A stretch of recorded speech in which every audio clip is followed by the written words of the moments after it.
ನಮಸ್ಕಾರ. DV news Karnataka. ನಾನು ಶಂಕರ್ ತೊಂಟಾಪುರ.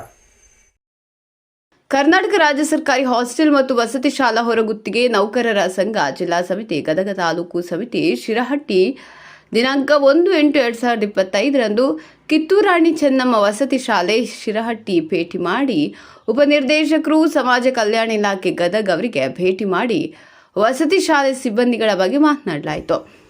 2 ದಿನಗಳಲ್ಲಿ ಈ ಸಮಸ್ಯೆ ಬಗೆಹರಿಸುವುದಾಗಿ ತಿಳಿಸಿದ್ದಾರೆ. ಮತ್ತು ಮೊರಾರ್ಜಿ ದೇಸಾಯಿ ವಸತಿ ಶಾಲೆ ಮತ್ತು ಪದವಿಪೂರ್ವ ಮಹಾವಿದ್ಯಾಲಯ ಮುಳಗುಂದ ವಸತಿ ಶಾಲೆಗಳಿಗೆ ಭೇಟಿ ಮಾಡಿ ಸಂಘಟನೆ ಮಾಹಿತಿ ನೀಡಲಾಯಿತು.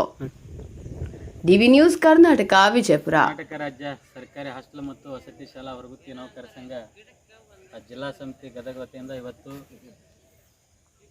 ಕಿತ್ತೂರಾಣಿ ಚೆನ್ನಮ್ಮ ವಸತಿ ಶಾಲೆ ಶಿರಹಟ್ಟಿಯಲ್ಲಿ 5 ಜನ ಹೊರಗುತ್ತಿಗೆ ನೌಕರನ್ನು ಏನು ಇವತ್ತು ಕೆಲಸದಿಂದ ವಜಾ ಮಾಡಿದ್ದಾರೆ. ಅವರ ವಿರುದ್ಧ ನಾಳೆ ಈಗಾಗಲೇ ಮಾನ್ಯ ಉಪನಿರ್ದೇಶಕರು ಸಮಾಜ ಕಲ್ಯಾಣ ಇಲಾಖೆ ಗದಗರವರನ್ನು ಭೇಟಿ ಮಾಡಿ ಮತ್ತು ಶಿರಹಟ್ಟಿ ಕಿತ್ತೂರಾಣಿ ಚೆನ್ನಮ್ಮ ಸ್ಕೂಲಿಗೆ ಭೇಟಿ ನೀಡಿ ಇವತ್ತು ಗದಗಲ್ಲಿರ್ತಕ್ಕಂಥ ಎಲ್ಲ ವಸತಿ ಶಾಲೆಗಳ ನೌಕರರಿಗೆ ಏನು ಇವತ್ತು ಅದು ಭಾಳ ವಿರೋಧನ ವ್ಯಕ್ತ ಮಾಡ್ತಾ ಈಗಾಗಲೇ ಉಪನಿರ್ದೇಶಕರು 2 ದಿನ ಟೈಮನ್ನು ಕೊಟ್ಟಿದ್ದಾರೆ. ಅವರಿಗೆ ನಾವು ವಾಪಸ್ ಮತ್ತೆ ಕೆಲಸಕ್ಕೆ ತೆಗೆದುಕೊಡ್ತೀವಿ ಅಂತ ಹೇಳಿದ್ದಾರೆ.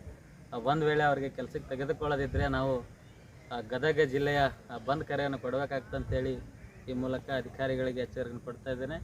ಮತ್ತು ಇವತ್ತೇನು ಪ್ರಿನ್ಸಿಪಲ್ ವಾರ್ಡನ್ ಮಾಡ್ತಕ್ಕಂಥ ತಪ್ಪು ಇವತ್ತು ಹೊರಗುತ್ತಿಗೆ ನೌಕರರು ಇವತ್ತೇನು ಬಲಿಯಾಗಿದೆ, ಅದನ್ನು ವಿರೋಧ ಮಾಡಿ ಇನ್ನೇನು 2-3 ದಿನಗಳಲ್ಲಿ ಅವರಿಗೆ ಕೆಲಸ ಕೊಡದೇ ಇದ್ದರೆ ನಾವು ಜಿಲ್ಲಾಧಿಕಾರಿಗಳ ಮುತ್ತಿಗೆ ಹಾಕಬೇಕಾಗ್ತಂತೇಳಿ ಈ ಮೂಲಕ ಎಚ್ಚರಿಕೆಯನ್ನು ಕೊಡ್ತಾ ಇದ್ದೇನೆ. ಈಗಾಗಲೇ ಇವತ್ತು ಮುಳಗುಂದನ ಮೊರಾರ್ಜಿ ದೇಸಾಯಿ ವಸತಿ ಶಾಲೆ ಬಂದಿದ್ದೀವಿ ಮತ್ತು ಗದಗ ಜಿಲ್ಲೆ ಇರ್ತಕ್ಕಂಥ ಎಲ್ಲ ವಸತಿ ಶಾಲಾ ನೌಕರರು ಒಗ್ಗಟ್ಟಾಗಿ ಮುಂದೆ ನಾವು ಜಿಲ್ಲಾಧಿಕಾರಿಗಳ ಮುತ್ತಿಗೆ ಹಾಕ್ತೀವಿ ಅಂತೇಳಿ ಮೂಲಕ ಎಚ್ಚರಿಕೆಯನ್ನು ಕೊಡ್ತಾ ಇದ್ದೇನೆ.